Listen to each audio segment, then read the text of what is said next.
Alright, so this is problem number 5.141 from the review, and it reads, using the moment generating function of a gamma distribution with parameters alpha and beta, find the mean and variance of that distribution. And this was found in the previous problem, so the moment generating function is given by this.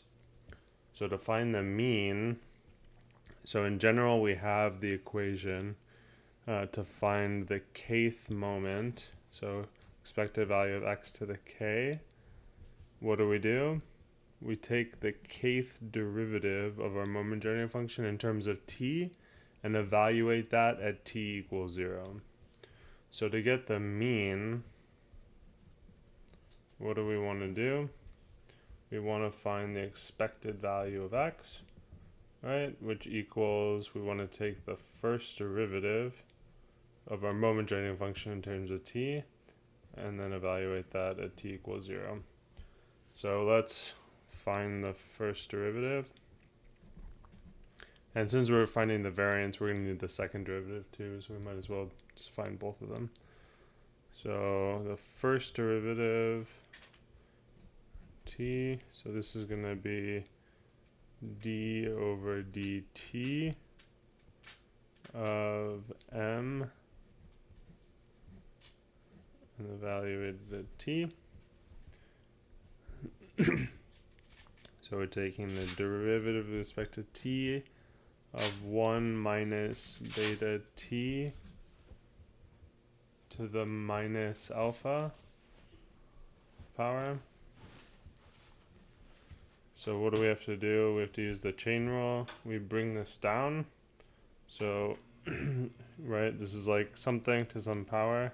So we leave the inside alone at first. We bring that power down, minus alpha, 1 minus beta t, then to the subtract 1 power, so minus alpha minus 1. And then by the chain rule, we need to multiply by the derivative of the inside. So the derivative of the inside is going to be what? Minus beta. So this is equal to, the minuses are going to cancel. It's going to be alpha beta times 1 minus beta t to the minus alpha minus 1. So now we said we're going to get both derivatives. So now let's take one more derivative, second derivative in terms of t. So this is going to be the derivative with respect to t of the derivative we just found. So alpha beta times 1 minus beta t to the minus alpha minus 1. So this is a constant. We can just pull it out of this derivative. So now we're taking the derivative with respect to t. Well, I guess I just said I'm going to pull it out, so I better do that. And then we want the derivative of 1 minus beta t to the minus alpha minus 1. So now we're going to do the same thing, right? We leave the inside alone at first, and we treat this like it's like, x to the nth power or something. So we leave the inside alone, we bring that power down and subtract 1. So this is going to be equal to alpha beta. And then now we have times minus alpha minus 1 times, we leave the inside alone, 1 minus beta t to the power negative alpha minus 2 now, because it's minus 1 minus 1.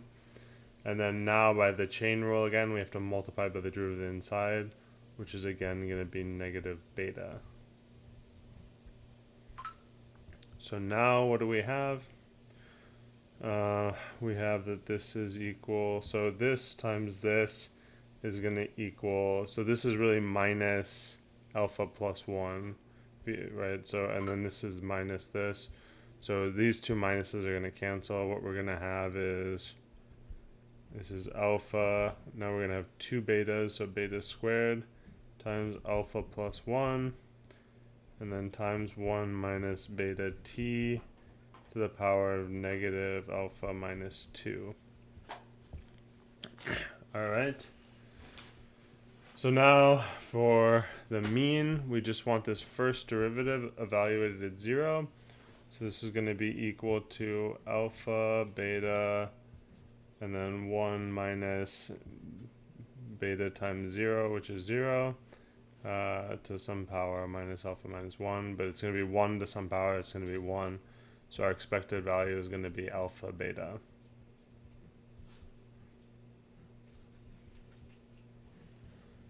Now for the variance, we're going to use the computational formula for the variance, so we need to get the expected value of x squared. So let's do that. So for this, we take the second derivative of the momentary function evaluated at 0. So our second derivative is down here. We're going to evaluate that at t equals 0. So this is alpha beta squared times alpha plus 1 times 1 minus, it's going to be beta times 0, which is going to be 0, to the minus alpha minus second power. So it's going to be 1 to some power, it's just going to be 1.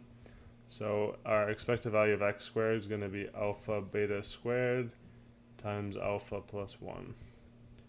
So now for the variance, this is going to equal the expected value of x squared minus the expected value of x, quantities squared. So we'll just plug this in. So our expected value x squared. So let's also distribute this in here. So this is going to be alpha squared beta squared, and then plus alpha beta squared. That's our expected value of x squared. Now minus our expected value of x is alpha beta quantities squared. So this is going to equal alpha squared beta squared. So I'll just write it out, I guess.